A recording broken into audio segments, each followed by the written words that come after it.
recording again. I was just going to point out before we go, I did put this document. It's now on the Focus Aphasia page where you all found the Zoom.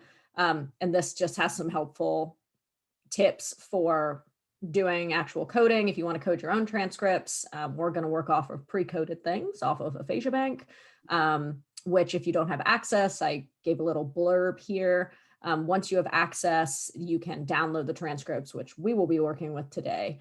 And I gave you a little link. So I just wanted to full disclosure that before I turn the floor over to Davida. And if people want to follow along, I gave a little glimpse of 4 of the commands that we'll be talking through, and then the actual commands are down here below. All right, so with that, I'll stop sharing. And Davida, if you want to start, and then we can kind of go from there. Okay, sounds good. And feel free to, if you want to turn your videos off, you're welcome to, or you can turn them on, whatever your pleasure. Okay, so quick question. Let's see, before we get started, how much time do I have? I reckon you and Sarah Grace can have most of it. If you guys give me maybe 10 minutes at the end, I just wanted to point out, how to look at some paraphasia things with qual and just reiterate another use of the frequency command. Okay. So maybe you, all right. Sarah Grace 20, and I can bring up the rear. No problem. If I start going on too long though and lose track of time, just yell at me. Okay. Okay. As you know, and Sarah Grace knows, and anybody who works with this stuff, it you can get really carried away with it. And there's so much interesting, good information, and I'm excited to share it. So, okay, so let's get started. I am going to show you how to do some analyses with the eval command. And this is one of many commands in the CLAN program. And this command was designed specifically for aphasia clinicians, but it's also proved to be very useful for researchers as well. Let's see, as I think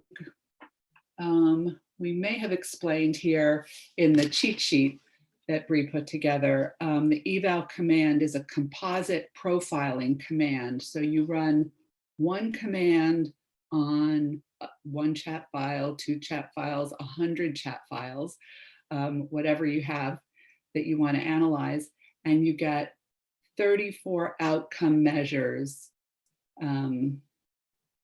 that are analyzing aspects of that transcript or all of those transcripts. So it's one command that produces this composite set of 34 discourse outcome measures that are likely to be ones that are relevant to aphasia. So before I start, let me show you where you can read about the eval command. So let's see, I'm going to switch to my big monitor here because it's much easier to work with. So if you're at the TalkBank website, which is talkbank.org, you can go to the CLAN manual, which is right here.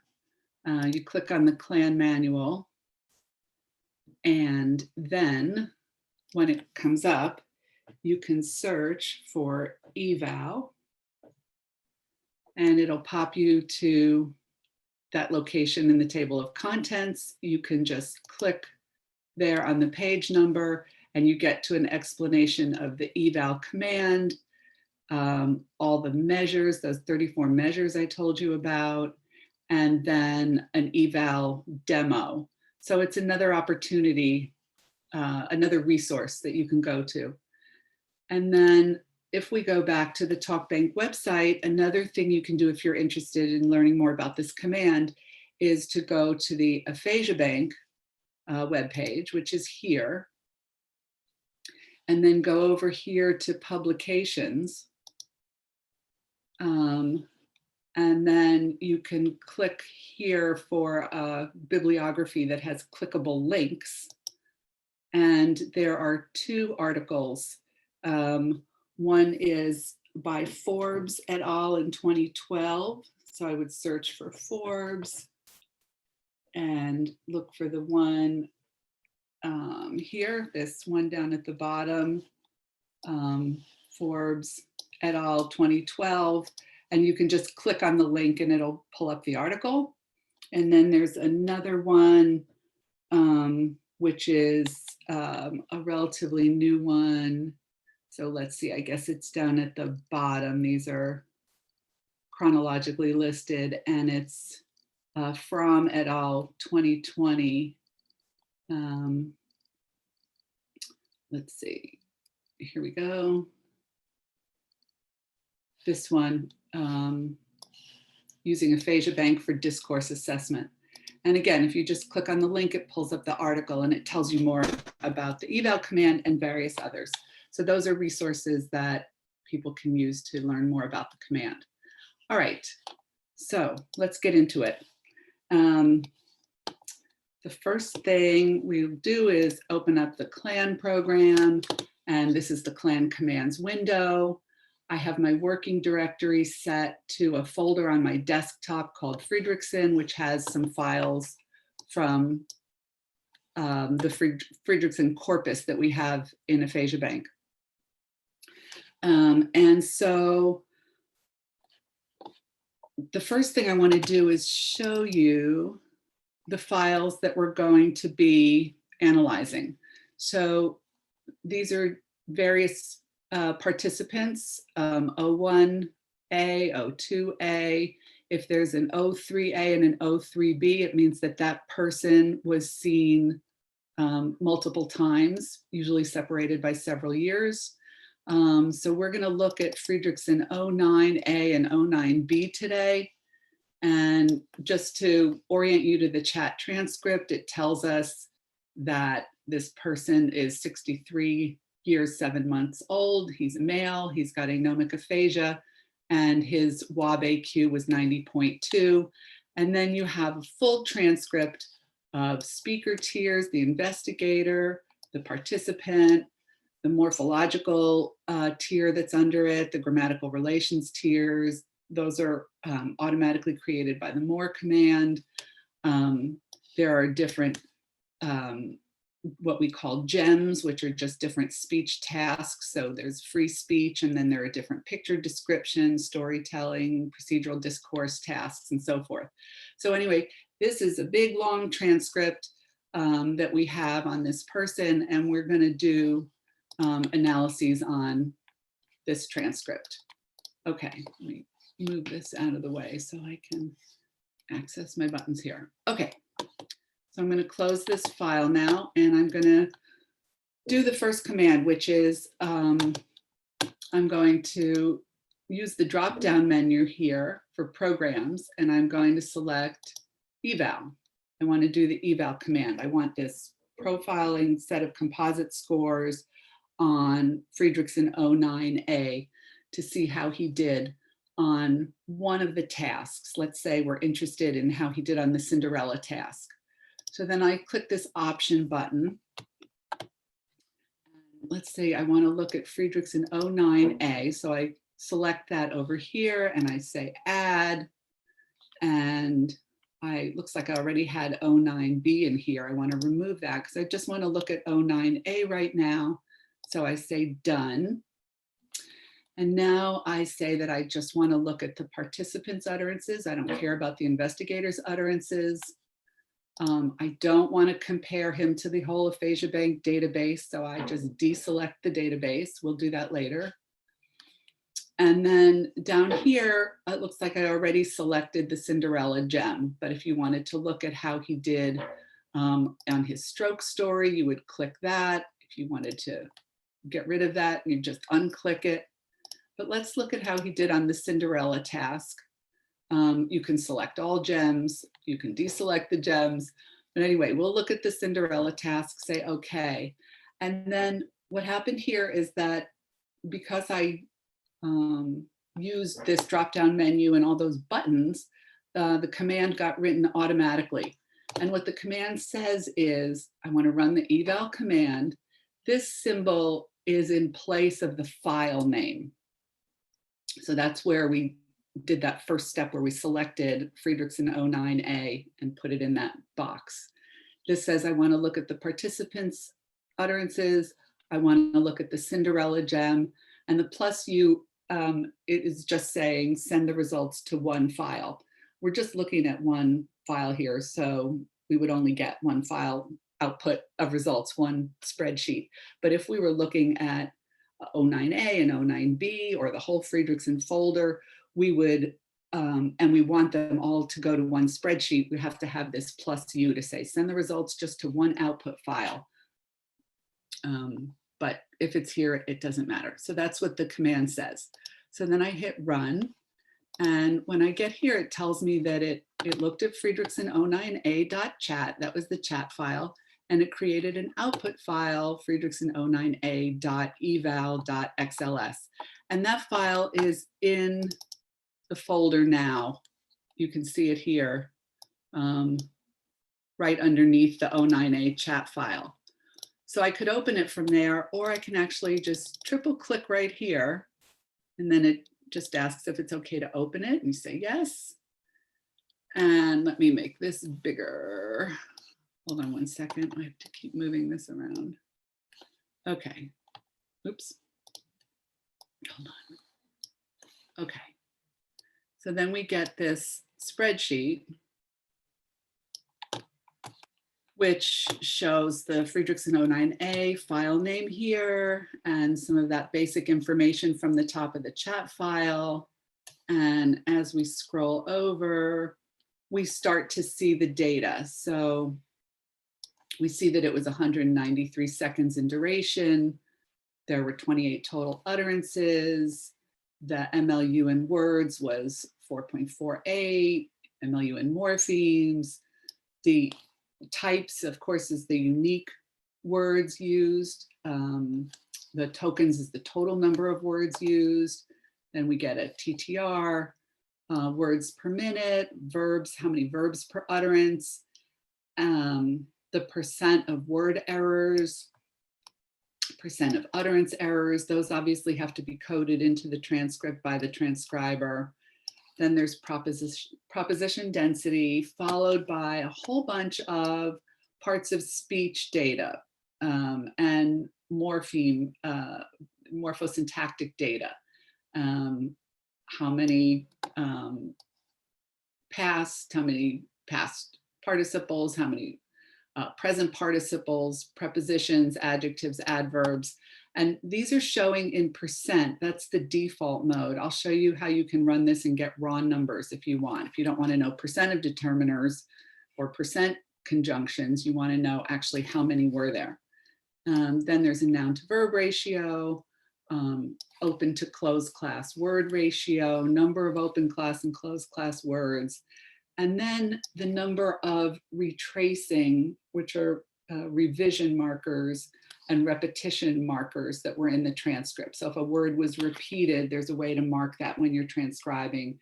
And if a word was revised or corrected, restated, there's a way to mark that when you're transcribing. So you get a sense here of these kinds of behaviors that were in the transcript. Okay, so that was just a straight up look at Friedrichsen 09A's Cinderella. Now,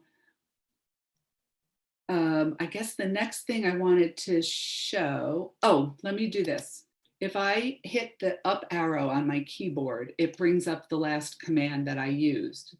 Now, if I wanted to do that with raw numbers, I could just add plus lowercase o and the number 4. And that's just the switch in the command that says, give me raw numbers instead. So then I hit run, it analyzes it again. I can triple click here. I say, yes, please open it. Let me make this bigger. And let's just scroll over to where all those lexical and morphemic items were, and we see now we're getting number of nouns, number of plurals, number of verbs, numbers of all these things, not percentages. So that's all you do is you add the plus lowercase o 4 to get raw numbers. Okay. Next thing I want to show you how to do is to compare Friedrichsen 09A to Friedrichsen 09B. So let's say you've done some kind of treatment program, or you're following someone longitudinally for whatever reason, and you want to see how their performance changes over time. What we can do here is, again, we could write the command in manually. Oops, I could hit that up arrow and I could get rid of that at thing, because I told you that's where it selects the participants, and I could just write in the file names. Let's see, I could write Friedrichsen 09A.chat and Friedrichsen 09B.chat, just separating those by a space. And this is saying run the eval command on the participant, looking at the Cinderella gem, send the result to one file, give me raw numbers on these two files. We run it, and it shows us, it looked at 09A, it looked at 09B, and it gives us one output file. We say yes. And then we make this bigger. And I am going to actually tell it to freeze the first column. But anyway, we see 09A is on row 2, 09B is on row 3. We can see that there was 5 years separating these two visits. He's still tested as anomic. Actually, his AQ was 90.2 the first time, 88.2 the second. But we can look at how his performance on this task changed. The duration was much longer, total utterances much longer, MLU about exactly the same. Types, so many more types, and tokens.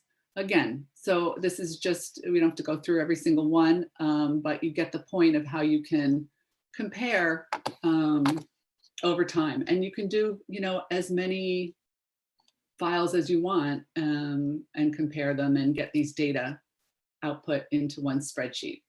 Okay, let me get rid of this. Don't save. Okay, if we wanted to do that command automatically, we would just go to eval, and then here at options, I'd put 09B back in there. Add, done. Again, we don't want to look at anyone else in the database. We just want to look at Cinderella. I'd say okay, and that would run the same thing. And again, those two files are just hidden under that at command. Okay, 2 more things to show you, and then I'll be done. How am I doing with time? Okay, I'll do these really fast. So let's say we want to compare 09B to the other people with anomic aphasia in the database and see how he compares. All right, let me erase this. And I would go to programs, eval, option. Let's say I just want to look at 09B, his most recent one. So I'm going to remove 09A. Now I just have 09B here to analyze. I say done. Now I am going to select that I want to look at all the anomics. And this guy's 68. So we can say, let's just look at people who are between the ages of 58 and 78. Let's say 10 plus or minus his age. And if we want, we could also say we just want to look at other males, because maybe we think there's something about Cinderella and gender. And we've selected Cinderella. We say, okay, it writes the command for us. It says we're running eval on the file we selected, looking at the participants' utterances, comparing to anomic males in that age group, looking at Cinderella, sending to one file output. And again, we can triple click here say yes. Again, I'm going to freeze the first column there. And now, let me get rid of, okay. Now, the information we have when we do comparisons is that it tells us what the mean of the database is, the minimums, the maximums of all the people that we selected who had anomic aphasia, were male between the ages of 58 and 78. There were 49 of those. So it gives us all the data about them here. And then in this row, it's going to tell us if he's 1 or 2 standard deviations off from that comparison group. So if we look across here, we see that his MLU in words is lower, 1 standard deviation lower than the mean of the database. We keep going across. If there's nothing in this column, it means that he's close enough to the average of the anomics. Here, his percent word errors is much higher. His percent utterance errors is much higher, or his number of utterance errors, I think that is. Let's see. Yeah. And otherwise, these look like he's pretty comparable. So that can be useful information. Oh, pronouns. He looks quite a bit higher, so he's using a lot more pronouns. Again, so this is a way to compare a person to the database. I'm going to close this. I'm not going to save it. I'm going to show you just one thing. If we wanted to get that, to do that same thing and not have percentages, but get raw numbers, again, just a space and add the plus 04, and we would get the raw numbers. Let me show you one more thing, and then I'm going to quit. And this is kind of similar. If we wanted to compare this person to the controls, we can still keep 09B, say done. Now, instead of anomic, let's say we want to see how he compares to the control group. And we can keep it the same age range in the males. We'll keep Cinderella. We say, okay, we get the command and hit run. Triple click here. Yes. Enlarge this. There were 38 in the database that fit the age and gender. Let me freeze this.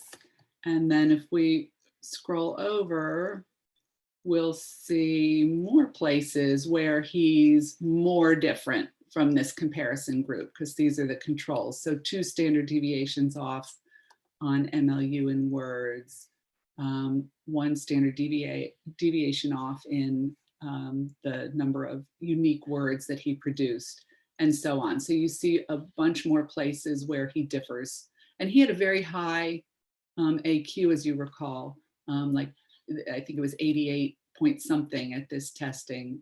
So this guy's pretty mild, but you can still see a bunch of areas where he's 1 or 2 standard deviations different from the controls. So I'm going to quit. Sorry for going so long. I hope that was clear, and I'll be happy to answer questions later. Okay. Let me I have a question. unshare. Can I ask a question? Oh, yes. Oh, so there are several small questions. What does the U stands for in the coding, the commands? In the command, plus Yeah. U just means send all the results to one output file. So for example, if you're looking at Friedrichsen 09A and 09B, if you didn't have plus U in there, you would get 2 spreadsheets. But if you want to see them both on the same spreadsheet, it says send the results to one spreadsheet. If you're only looking at one file, it's not needed. But the command just puts it in because, you know, when you do it automatically, just because it doesn't matter. Okay, another question, thank you. Another question is, what is the difference? You mentioned a little bit, what is the difference between the retracing and between retracing and repetition exactly? Repetition is if you repeat a word, Repeat the same multiple- word. the and same then word. And retracing. yeah, so if I said the prince went to look for Cinderella, those would be repetitions. If I say the prince went, well, no, he sent his people to look for Cinderella. So you might indicate that that was a revision. Revision. Okay, revision more. Revision could also just be a simple, word correction. The princess was whatever, so there's lots of different reasons for revisions, but revisions are some kind of restatement of something and or correction, and repetition is just the same word. Those are all in the chat manual, by the way. Oh, okay. So another question is, so if I want to select all the participants, this eval by certain AQ something like 85 or like 93, then is it also possible to do with this option? I don't think so. I don't Okay. think that's one of the options. I think the options are just the ones that are there, which is age and gender and aphasia type. I think one of your articles, I think you kind of divided by AQ, like above anomic and below anomic. Then how did you kind of separate it out? Okay, maybe we should talk about that after we get through the other commands, because that's a little bit off of the command topic, but I'll be happy to talk to you about that later. Thank you. Yeah, that just goes back to that Excel spreadsheet when you look at more than one person. But yeah, we can definitely chat about that. I'll turn the floor over. Let me just throw one more thing in. Let me unshare. But I mean, you saw that in the output, you get the aphasia quotient scores because that's part of the information. Anything in that header line that I showed you prints out in the spreadsheets. So once you get, let's say you look at everyone in the database or all the anomics, if you just want to pick ones with certain AQs, you can do that through the spreadsheet. Thank you, Bree, for mentioning that. I have a question about, I'm sorry. I have a question about the one of the options. So when we select the gem, there is the gem saying the stroke for aphasia, but actually in the control group, it is the sickness or illness. So if I select the stroke gem, it will be automatically converted to illness or sickness? Ooh, good question. I don't know. For the RHD bank or for? Let's see. Yeah, just when the control participants have to talk about an illness event instead of their stroke event. So yeah, does the database compare those two? I hadn't ever thought about that. That's a really good question. Okay, well, Sarah Grace is talking. I'm going to email the programmer and find out. Okay, thank you. That's a hands-on workshop. Hands-on. Yeah. Yeah, it's live. It's alive is what I want to say. Like by the end of the session, that might be added to the program.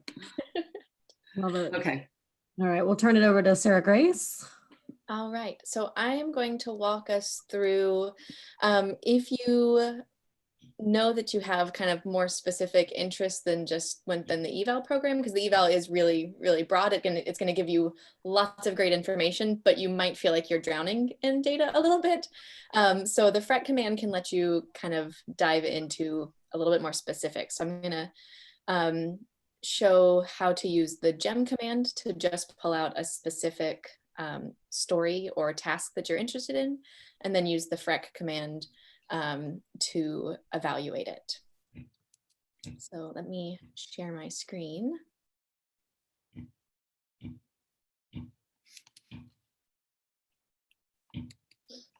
And so we're going to just be looking at the ACWT corpus. This is from the Aphasia Center of West Texas. So that's kind of the data that we're looking at. So assuming that you've already downloaded this onto your computer. So I've set my working directory to be that ACWT folder. So Clan is going to go pull this set of transcripts to do all of my commands on. And then I am going to be pulling out just the specific gem that I'm interested in, which in this case is going to be the sandwich, the PB&J sandwich procedure. So this is the command that we are going to use. So I'm going to ask or tell the program to use the gem program. We're going to look for the sandwich gems in each transcript. We're going to pull those out and make them their own separate files and add this sandwich tag to the file so that I know that this is not the full transcript, it's just this sandwich transcript. Again, like Davida, I only care about the participant tier, so we're going to just pull the participant tier, not the investigators. I want to keep the morphological tier because we'll use that in the Freck commands later. And then the star.cha is just a way to say, I want to run this command on all of the chat files in the folder that's my working directory. And then the +n and the +d1 are just modifiers for the output. So +d1 tells the program that I want this to be in legal chat format. So I still want the heading information so that I can still have, you know, the aphasia type, the WAB-AQ, all of that information. And then +n just says that each gem ends when the next gem begins. So there's not a specific marker that says this is the end of a gem. You just look, you count everything until you see the next @g tier in the transcript. So let me show you what I mean by that. So we have this @g speech, which shows this is the start of the kind of speech task. How are you, how's your speech doing these days? And then if we scroll down, we have another @g, which is the stroke story. So tell me about your stroke. And there's no marker to indicate that the speech task has ended. It's just this @g line. So that +n modifier here tells the program that we're just going to go until you hit the next @g line and pull everything before the next @g. So I'm going to close this transcript. And right now, my output is set to my working folder, so that ACWT folder, but I actually want these to go into a different folder so that I'm not getting myself confused. So I'm going to tell the output to go to this ACWT sandwich folder. So I have all of my sandwich transcripts in their own folder. And so you can see it updates now to show that it's going to that specific folder. So we'll put in our command, and you can see right now that the only things in this folder are some cut files. So I'm going to run the command, and you should just see over here the transcripts popping in. So the Clan output window here is giving a report on whether it was successfully able to pull the specific gem out of each transcript. And so we can see here that there are a couple of transcripts, ACWT 03, 05, 08, and 11, that they didn't find a sandwich gem in the transcript. And so it's always good to keep an eye on this output and make sure that if there are missing gems, you can go back and figure out why. The sandwich task is I think probably the most common that this happens with, because if you've given the aphasia bank protocol, you know that we ask individuals to tell the sandwich procedure without any kind of like visual cues. But if the individuals aren't able to tell the story, then you can provide them with a picture of the ingredients and ask them to try to tell the story with those ingredients. And so that production of the sandwich picture, or of the sandwich task with that picture, is coded as a different gem. And so what you see here for ACWT 03 is that they had to tell the sandwich procedure with picture supports. And that's really important. We don't want to include those necessarily in the same analyses as the individuals who didn't need that picture support. That seems like a kind of qualitatively different task. So we won't worry about it. But occasionally, you know, sometimes the person who's transcribing might have accidentally like misspelled Cinderella.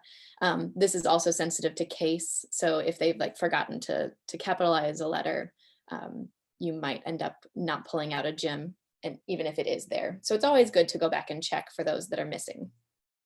Okay, so we are done with this ACWT folder. So I'm gonna close it for now, and we're just gonna focus in on our sandwich transcripts.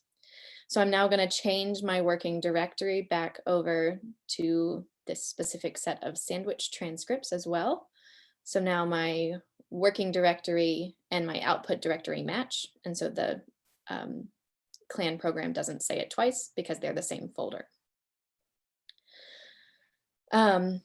So that is the gem file, and you can change what you put here. So this is because I was interested in sandwich, we wrote sandwich.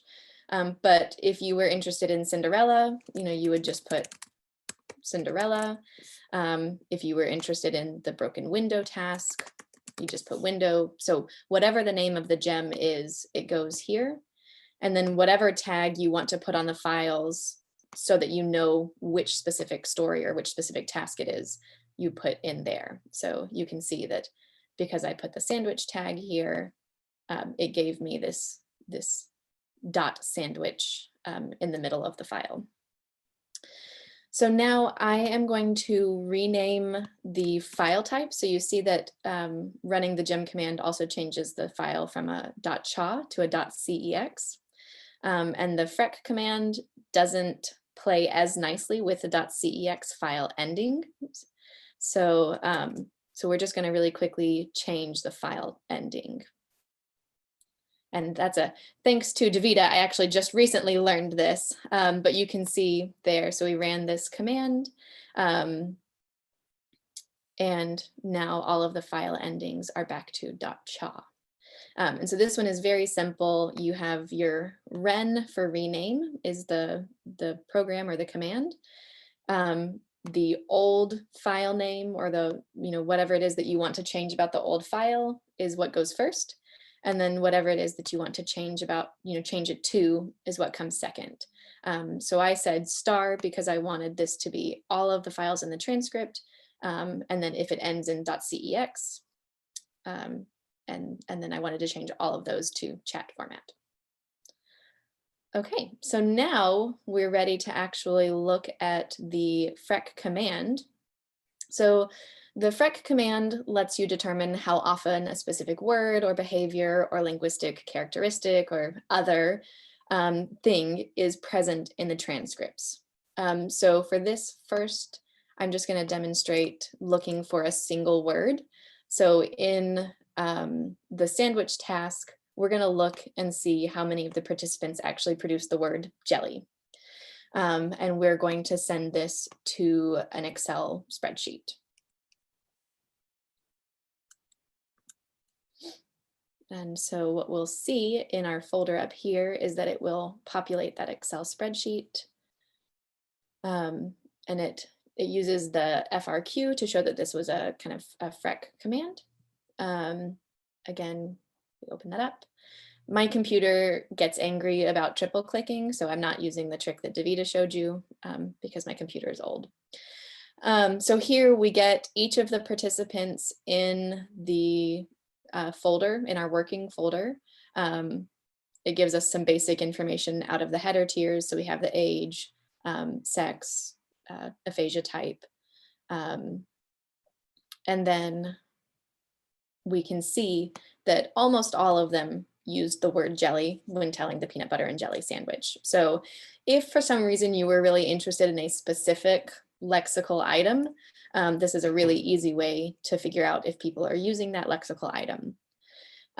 What this really gets you, I think what is a little bit more interesting is using a cut file to look for multiple lexical items. So along with some colleagues, we have developed the core lexicon lists for all of the Aphasia Bank stories. And these core lexicon lists are just kind of the most typical word usage. And we, Davida helped us create this cut file, which just contains a list of words. And let's see. I don't know if you guys can see that okay. But these are just the A and bread, butter, get, it, jelly. So these are the core lexicon items for the sandwich task. And so using this cut file, we can actually tell the program to look for each of these words in all of the transcripts at the same time. And this also lets us look for kind of the basic lemma. So we would, for butter, we would be able to count butter and butters, maybe even buttered. So any version of that word is going to get counted using this cut file. Don't save.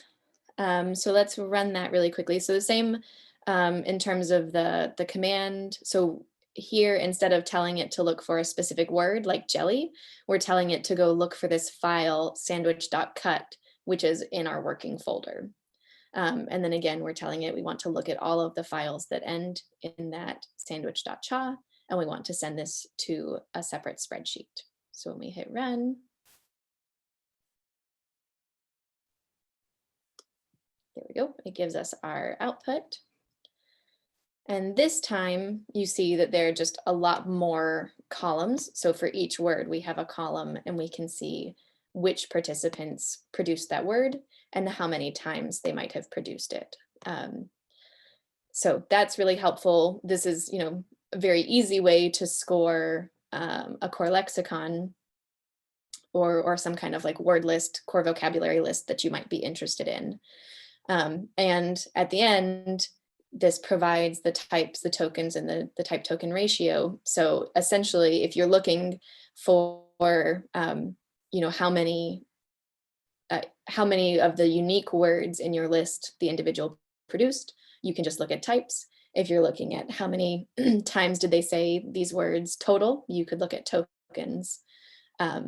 So that you have that kind of right there. You don't even have to write a formula for it, which is very nice. So if you were interested in something that wasn't necessarily like a lexical item, you can also look for things like actions.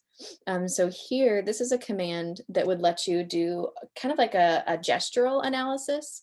So gestures or simple actions are coded with this ampersand equals tag and a description of what the action is. So here, I'm interested in looking for any of these simple actions and see, how many simple actions and what kinds of simple actions are present in the transcripts.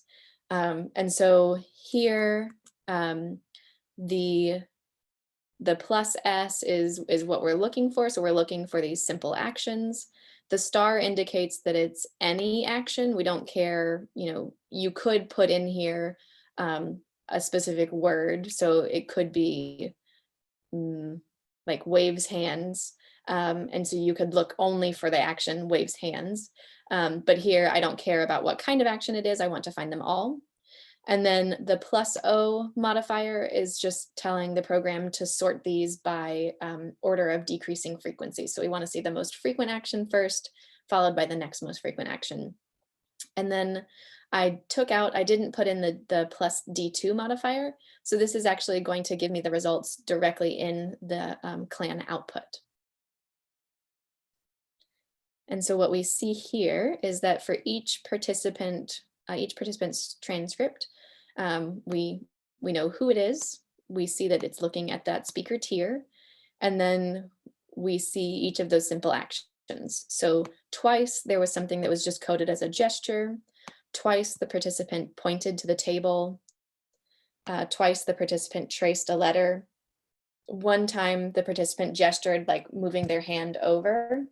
So probably showing like you put the sandwich together, that kind of action. Once the participant groaned, and one time the participant maybe did something with bread in their hand. So maybe they like used their hand to show that it was a piece of bread. You also can see like slicing or scooping out, if they talk about scooping out the peanut butter or scooping out the jelly, so, or spreading it. So those are all different kinds of gestures that you might be interested in, and seeing what kinds of gestures are being used to help support the storytelling by these participants. So, you know, I think that can be a really useful command there. And then the last one that I wanted to highlight, I think I'm okay on time, so I'll show this one. You can also, so far what we've looked at are utterances or behaviors that are coded in the participant tier. And you can also look for utterances, or, you know, a behavior or a feature that is coded in the morphological tier. So here I'm asking the program to look and find all of the plural nouns in the transcripts. So again, if we run that output, we'll get the output straight to the clan output window. We'll sort it by decreasing frequency. And what we see here is that ACWT used one plural for pieces of bread. O2 used one plural for slices of bread. O4 didn't use any kind of plural noun, neither did O7. O9 used 4 different slices, so bits, kids, slices, and triangles. So again, you know, you could, if you were interested in a specific morphological marker, you could look on the morphological tier. So that's denoted by that M, and then the -PL says, you know, I'm looking for plural. You could also look at the third person singular. You could look at if they're using like determiners or adjectives, any of those kinds of things. You can use the Freck command to look for. So I think that's all that I had to share. Any questions about that? Davida, any comments?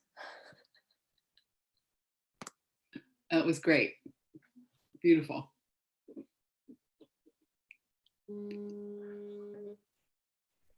All right, well, if there aren't any questions, we'll let Brie go ahead and jump in and share her tips and tricks with you. Yeah, for sure. I think Davida has an announcement. Yeah, an announcement. So it was a great question about would the stroke gem automatically analyze the illness or injury gem in the control files? And the answer is no. It won't automatically do that. But I think it's a good idea that we add that as another gem option to select in that part of the eval program. So I've already written to the programmer to ask if he can add that in, and then you could compare to controls, and you would just select stroke and stroke gem and the illness or injury gem, and it would find whatever, you know, gem the transcript had, and it would send the results all to the same worksheet. So thank you for the question. It does not do it automatically, but we should add it. Thank you so much.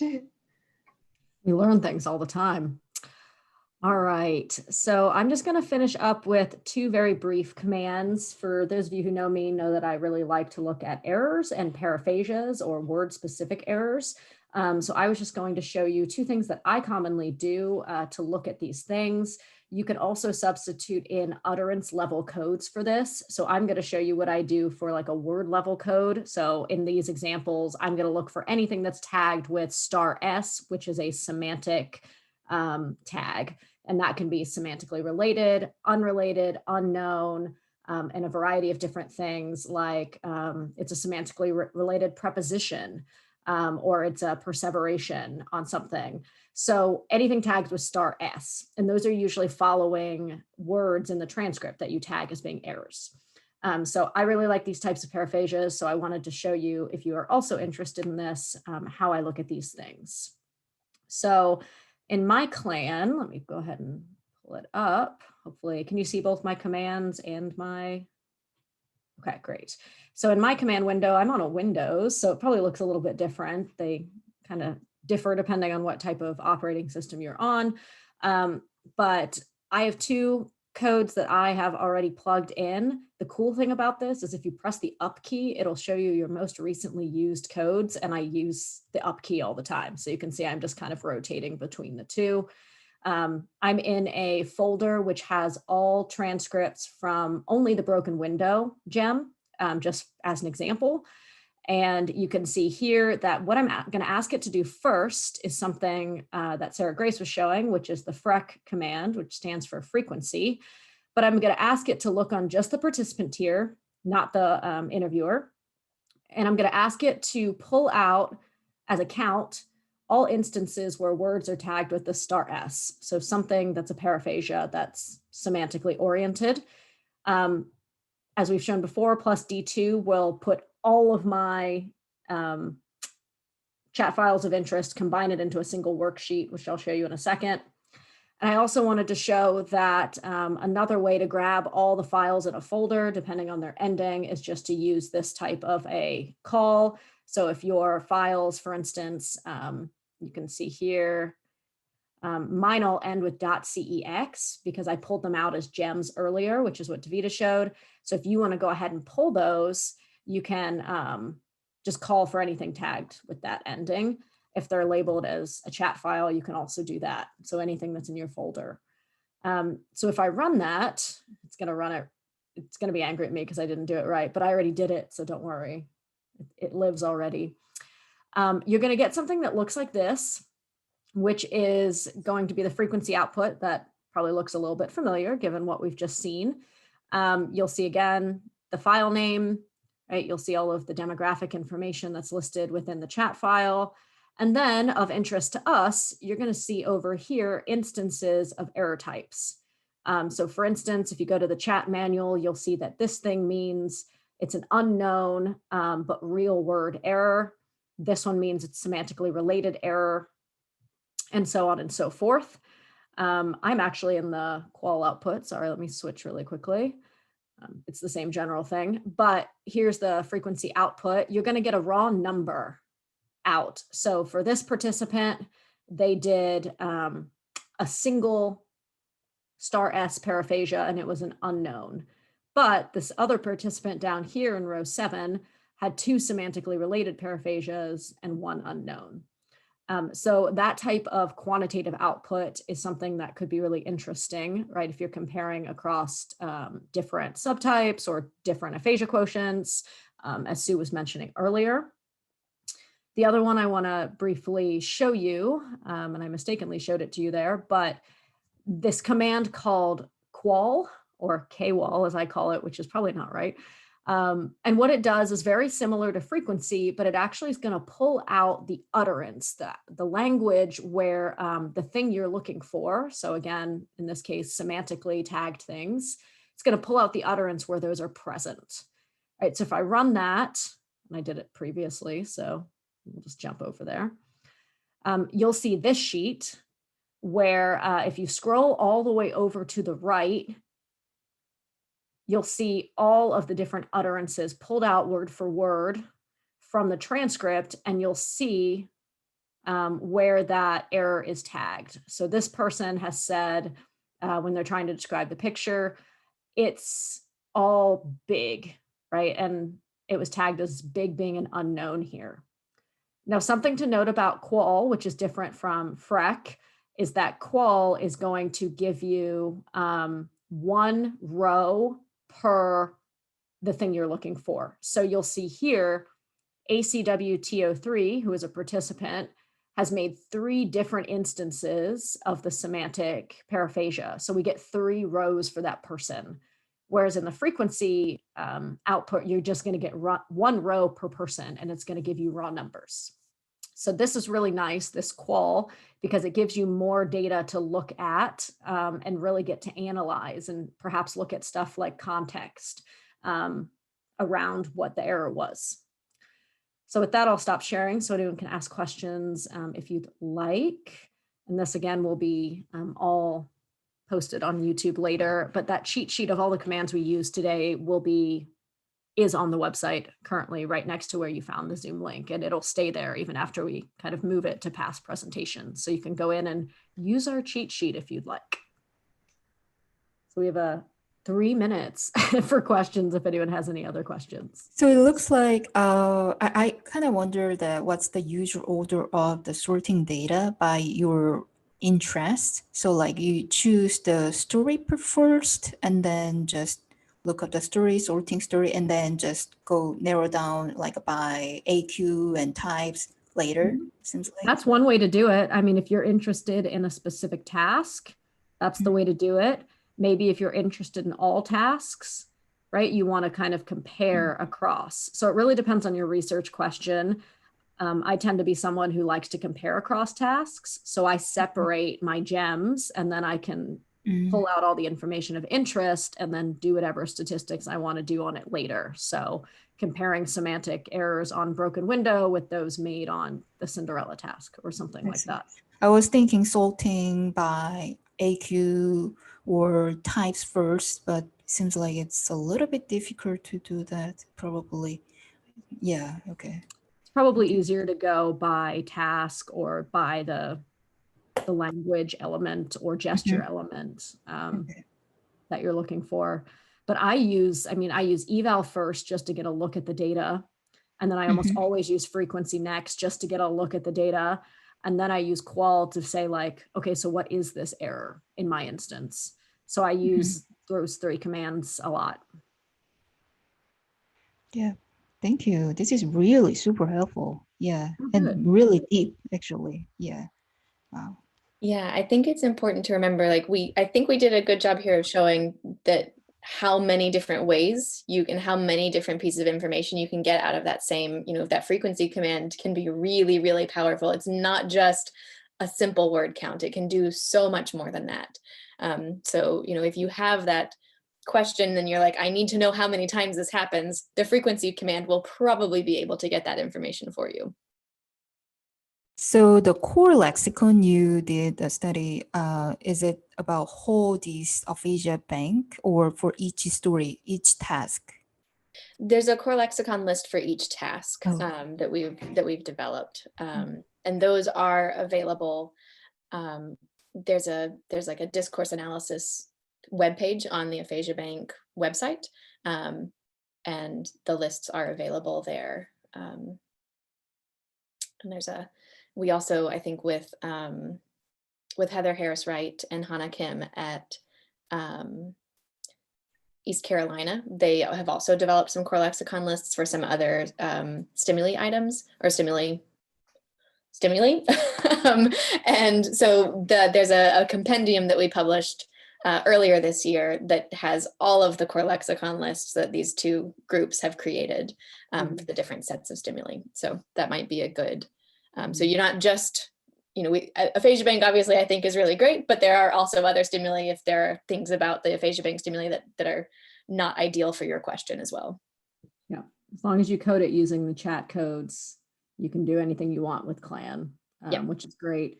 I also wanted to put a plug in for this Google group called Chibolts. I'm probably going to pronounce that wrong, but it is where Davida and Brian and Leonid, who's the programmer, will answer any questions you have about chat coding or CLAN commands. And they're really quick at it. I mean, I typically get an answer in like less than 24 hours. And you can also search for other people who have probably had the same question, which I really like. So you just join it and you can ask a question anytime and they'll point you in the right direction. So that's also a really good resource called, if you just Google like Chibolts Google group, it will show up. Wow, we're on time. Look at us go. I'm going to throw in one more thing just to make us go over. No, I just want to say that those spreadsheets that you get after all these commands are kind of fake spreadsheets. They're really like glorified text files. if you actually want to save them and do anything with them, you just have to make sure to go to save as. When you're in Excel, it opens up, it's in Excel, it looks for real, but you want to be sure to save it as an XLSX workbook so that you can do stuff with it. I mean, it's fine. It's, you know, it's there, it's got stuff, but if you even just want to, you know, add up something or do anything more with it, you really want to save it as a workbook. So just beware of that. Yep. Yeah, I have made that mistake more Me than too. once in my history. First thing I do now is like save as. Say that, Yes. right. Yeah, my Excel current like workflow is open it, save as XLS, and then do all of the things. Right. Absolutely. It's, okay. Awesome. Well, Super. with that, we're only 2 minutes over. I'm going to call that a win. I'll That's stop recording and we'll put it on the YouTube site and publicize it around. And if anyone here has any further questions, I think this is probably going to be a series at some point. So please send either Sarah Grace, myself, or Davida any questions you have, and we'll add it to kind of what we want to do for future workshops. Awesome. Great to see you all. Thank you so much. It It was was great. good. Thank you. Thanks. So helpful.